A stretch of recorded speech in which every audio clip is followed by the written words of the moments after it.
बिस्मिल्लाहिर्रहमानिर्रहीम, अस्सलाम वालेकुम। मैं हूं मोहम्मद इदरीस सवान एडवोकेट।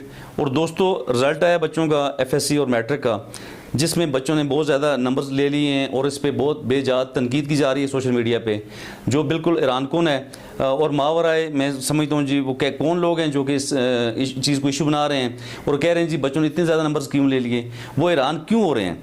ये वो बच्चे हैं जिन्होंने मेहनत की और जिन्होंने सिर्फ 4 सब्जेक्ट्स में, इख्तियारी सब्जेक्ट्स में मेहनत की।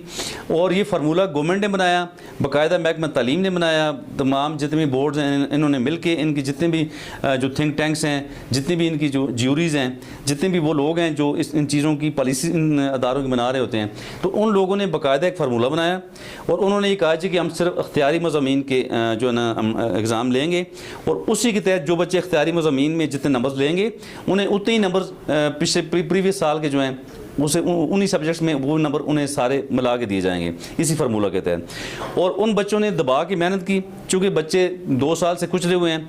याद रखें, सबसे ज़्यादा नुकसान जो कोविड-19 का हुआ है वो मासूम बच्चों को हुआ है, वो तलबा बच्चों को हुआ है। और न सिर्फ पाकिस्तान में, पूरी दुनिया में हुआ है।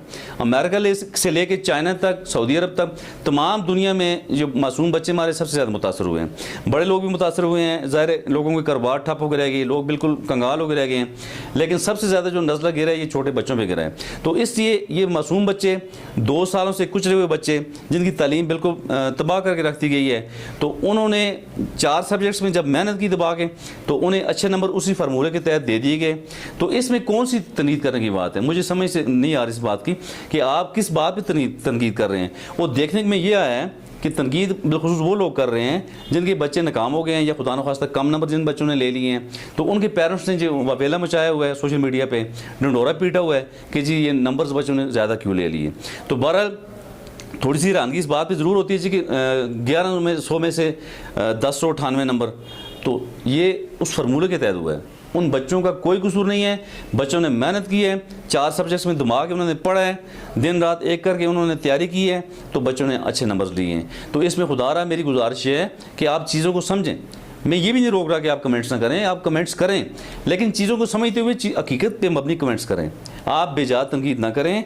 उन बच्चों ने बहुत अच्छी मेहनत की है और ये क्यों ना हो, उन बच्चों का क्या कसूर है?